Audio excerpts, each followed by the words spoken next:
Good afternoon sir. Good afternoon sir. बैठे बैठे please. Thank you sir. Ambikesh Pratap Singh ji, जी sir. बड़ा रोबदार नाम है यार, आपका नाम बोलने में डर लग रहा है मेरे को। मिर्जापुर, वो भी उत्तर प्रदेश, क्या बात है यार। योगी जी के एरिया के हो? सर मेरा जन्म स्थान उत्तर प्रदेश है, बाकी मैं निवासी मध्य प्रदेश का हूँ। अरे जन्म स्थान में? जी सर। ये तो वहाँ के निवासी में बुराई थोड़ी है यार, योगी जी के, क्या बात है, इतना तो घबरा रहे। आपने हाई स्कूल किया 86% और इंटरमीडिएट में 91%, फिर आप विद्युत अभियांत्रिक, बड़ा शुद्ध हिंदी लिखे हो यार सर। आजकल हमारे यहाँ हिंदीकरण हो गया सर, सारे इंजीनियरिंग का। अच्छा, इंजीनियरिंग और हिंदी में पढ़ाएंगे। अच्छा पढ़ाएंगे हिंदी में? ये शिवराज जी ने पूछना है। Very good. 76, अब मातृभाषा अच्छी बात है। 76.7। जी सर। मोबाइल फोटोग्राफी आपका शौक है? जी सर। घरेलू उपकरणों को सुधारना भी आपका शौक है? जी सर। मोबाइल फोटोग्राफी तो आजकल हर आदमी करता फिरता है, जहाँ देखो एक्सीडेंट हुआ नहीं, फटाफट हेल्प नहीं करेंगे, मोबाइल बनाएंगे। ये शौक कैसा मोबाइल फोटोग्राफी? सर ऐसा नहीं, कोविड समय जब लॉकडाउन लगा था तो उस टाइम पे खाली समय था, तो मैंने कुछ चीज़ों को सोचा कि कुछ सीखा जाए। तो मैंने देखा कि फोटो मोबाइल से भी आजकल अच्छी निकाली जा सकती हैं और उन फोटोज़ को कई उद्देश्यों से प्रयुक्त किया जा सकता है। इस वजह से सर मैंने धीरे धीरे ये रुचि विकसित की। घरेलू उपकरण कौन से सुधारते हो? सर घरेलू उपकरणों में ज़्यादातर मैंने जो सुधार है अपने घर से संबंधित, जैसे इंडक्शन जो होता है, कुक टॉप, उसके बाद कूलर हो गए, पंखे हो गए, घर की फिटिंग हो गई। और तो आपका एरिया ही है इलेक्ट्रिकल। सर इनके अलावा जैसे जो मैकेनिकल सामान्य चीज़ें होती हैं काम करने वाली, उनको भी कुछ हद तक सुधारा है। यूपी में मिर्जापुर किस चीज़ के लिए फेमस है? सर मिर्ज़ापुर मुख्य रूप से पहले दो चीज़ों के लिए फेमस था। एक तो कालीन का वहाँ पे अच्छा व्यापार होता है और निर्माण होता है। दूसरा वहाँ पे देवी विंध्यवासिनी का शक्तिपीठ है। और हाल ही में जो नई विदेश व्यापार नीति जारी की गई है, उसमें मिर्ज़ापुर को एक मतलब प्रभावी केंद्र के रूप में विकसित करने की योजना बनाई गई। शक्तिपीठ किसको कहते हैं? सर जब माता सती दक्ष के यहाँ यज्ञ कुंड में प्राण दे दिया था उन्होंने, त्याग जल करके, तो भगवान शिव उनको लेकर के भ्रमण कर रहे थे पूरे भारत में। तो जहां जहां देवी सती के अंग गिरे, वहां पे देवी सती का एक मतलब देवी का एक मंदिर बनाया गया और उन मंदिरों को शक्तिपीठ कहा गया है। कुल कितने शक्तिपीठ हैं? सर 108 शक्तिपीठ है। 108। जी सर। मध्य प्रदेश में है कोई? सर मध्य प्रदेश में शारदा माता का शक्तिपीठ मैहर में है, और एक मध्य प्रदेश में अमरकंटक में सोनाक्षी शायद नाम है देवी माता का, उनको सोनाक्षी शक्तिपीठ कहा जाता है। और सर मैं कंफर्म नहीं हूँ, पर जो ओंकार महाकालेश्वर में ज्योतिर्लिंग है, वहाँ पे ज्योतिर्लिंग और शक्तिपीठ दोनों कुछ जगह मिलता है, ऐसा कि मान्यता है वहाँ पे दोनों उपस्थित हैं। आप एक इलेक्ट्रिकल इंजीनियर हो। जी सर। इसका प्रशासन को क्या लाभ मिलेगा? सर सबसे पहले तो इंजीनियरिंग बैकग्राउंड से होने का सबसे अच्छा लाभ ये होता है कि व्यक्ति सामान्य रूप से आंकड़ों और इन सब चीज़ों को लेकर के तार्किक होता है, तो कुछ हद तक निर्णय निर्माण क्षमता ज़्यादा बेहतर मानी जा सकती है। आपके जिले में बिजली की बहुत प्रॉब्लम है। जी सर। कोयला भी नहीं है, कोयले की कमी आ गई, प्लांट्स फेल हो रहे हैं, काम नहीं हो रहा, बिजली चाहिए, लोग हाहाकार मचा रहे हैं। तो आपके पास अल्टरनेट मेथड क्या है कि बिजली लोगों को दी जाए? सर सबसे पहले अगर उपलब्धता कम है तो मैं कोशिश करूंगा कि बिजली विभाग से बात करके लोड शेडिंग करवाऊं, जिससे टाइम टू टाइम मतलब हर जगह। ये जो ट्रेडिशनल सिस्टम है, यस सर, हाइड्रो इलेक्ट्रिक करना, कोल से बनाना, न्यूक्लियर, इसका अल्टरनेट भी कोई है? Yes sir. वो क्या है? सर रिन्यूएबल एनर्जी के क्षेत्र में जो स्टैंड अलोन सोलर प्लांट्स होते हैं उनको, और हाइब्रिड आते हैं जिनमें सोलर प्लांट की क्या सिद्धांत है, कैसे काम करता है? सर सोलर प्लांट फोटोवोल्टिक प्रभाव पर काम करता है, जिसपे जब भी सेमीकंडक्टर चिप के ऊपर लाइट पड़ती है फोटोवोल्टिक सेमीकंडक्टर पर, तो उसकी वजह से इलेक्ट्रॉन एमिट होते हैं और उनको हम सर्किट में ट्रांसफर करके। अगर मान लीजिए 15 दिन तक शहर में बादल है, 15 डेज बादल है, सूर्य आ ही नहीं रहा, तो फिर सोलर सिस्टम फेल हो जाएगा? मैं क्षमा चाहता हूं सर, पर बादल होने की वजह से सोलर प्लांट फेल नहीं होते।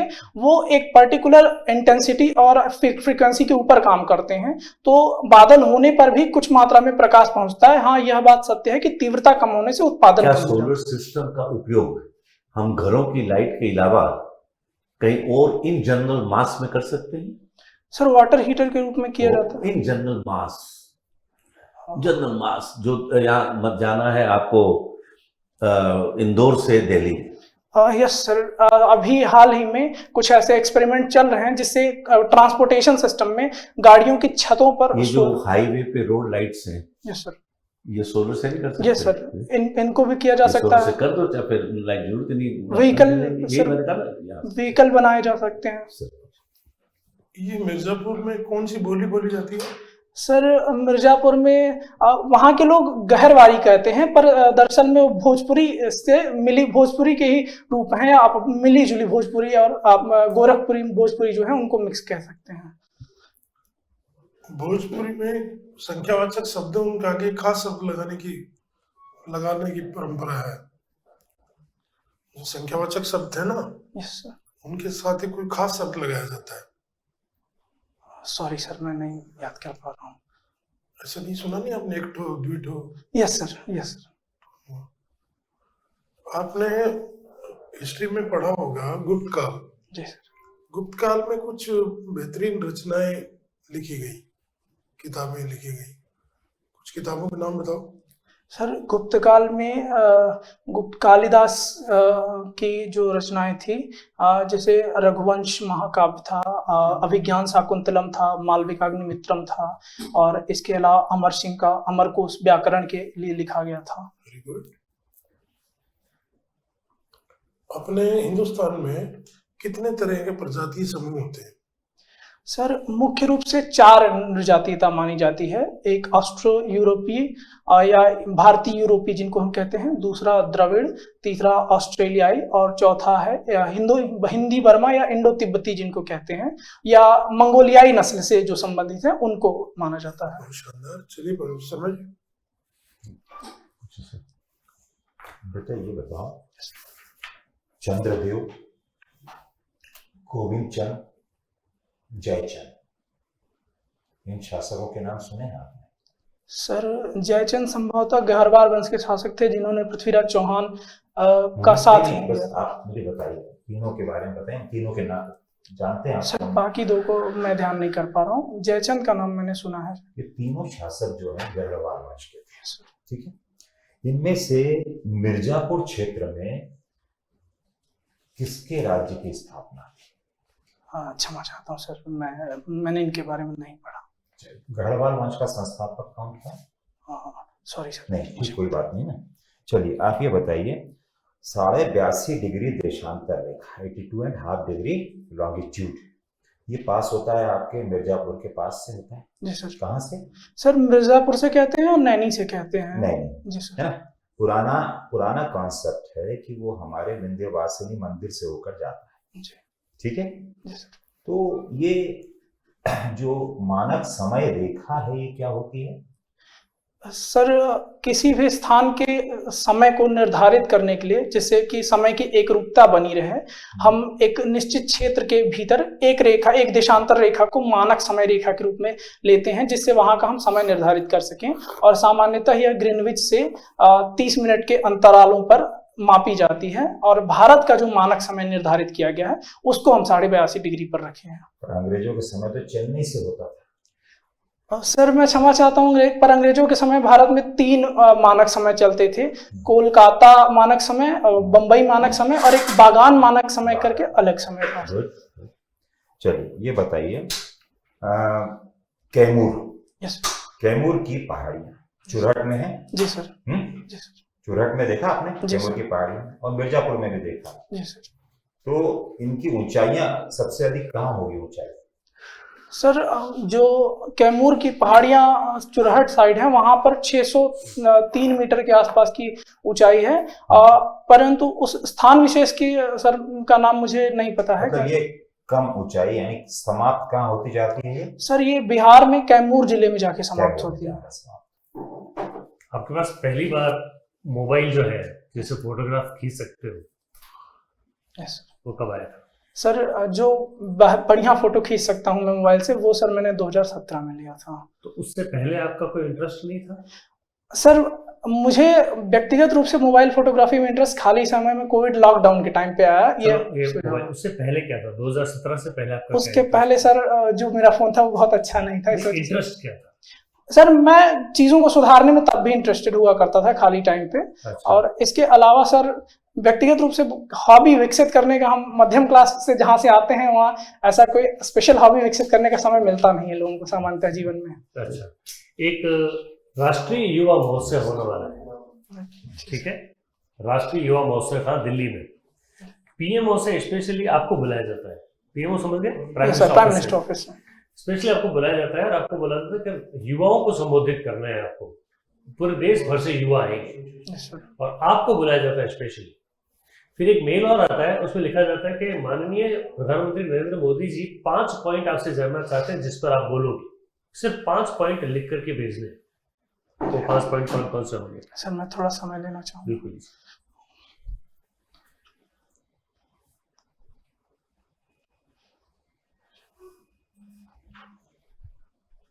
सर सबसे पहले मैं युवाओं के लिए MSME और इन जो क्षेत्र के एंटरप्रेन्योर वाले उनके संबंध में उनसे सलाह या मशवरा करूंगा।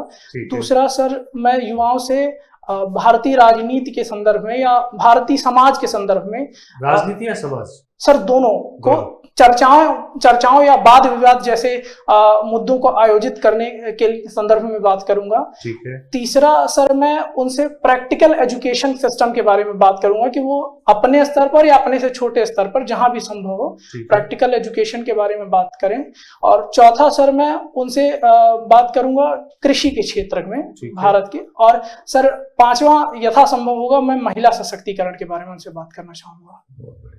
ठीक, ऑल द बेस्ट। सभी बुलाते हैं आपको। Thank you sir.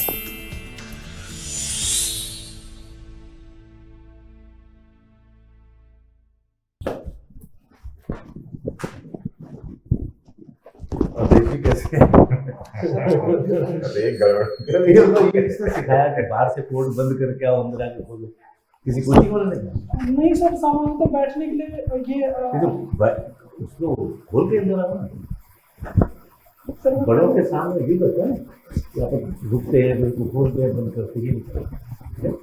और एक पेन जो है वो पेन था ये सर, पेन था मेरे पास पर मैंने उसको निकाला।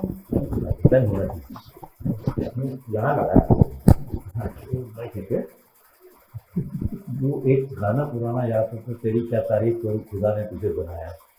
मैं तुम्हें क्या सुधार बताऊं, तुम परफेक्ट है। मैंने भी एक ही शब्द लिखा था, इसलिए मैं तुम्हारे लिए बेटा स्पेशल फ्लैग करता हूँ। 4 दिन के इंटरव्यू में हाईएस्ट करना है। आप बिल्कुल compose, to the point, confident, knowledge आपकी अपडेट है, हाजिर जवाब हो। और हाजिर जवाब में भी रैशनल। एक होता है कि रैशनल जवाब देना, आप रैशनल थोड़ा सा सुधार करना आई मूवमेंट। जो आपसे क्वेश्चन पूछता है आप उसको देखना चाहिए, लेकिन उसको 80%, 85% उसी को देखो, फिर 15% थोड़ा सा टाइम अदर बनेगा। तो हम लोग भी बैठे हैं यार, बुरी बात है मतलब, क्योंकि हर बोर्ड का नंबर इक्वल है, लेकिन 85% उसी को देखना है। तो क्या होगा, कम्युनिकेशन आई टू आई होगा, लेकिन हल्का सा इधर भी देखिए। ठीक है। बाकी बेटा आप में कोई कमी नहीं दी, मैं आपको बताऊँ। अखबार कल से रोज पढ़ना शुरू करो। पढ़ते हो? सर मैं ऑनलाइन न्यूज़ सुन लेता था, पर न्यूज़पेपर नहीं पढ़ता था, पर आज से पढ़ने लगा। जो अखबार का वो ऑनलाइन नहीं हो सकता, एडिटोरियल पढ़ो। हाँ एडिटोरियल पढ़ता हूँ सर, द हिंदू के एडिटोरियल। अभी स्पोर्ट्स की न्यूज चल रही है वो पढ़ो, थोड़ा अपने एरिया के बारे में जान जाओ। तो अगर रिटर्न में नंबर होंगे तो nobody can stop you to become deputy collector. Thank you sir. All the best.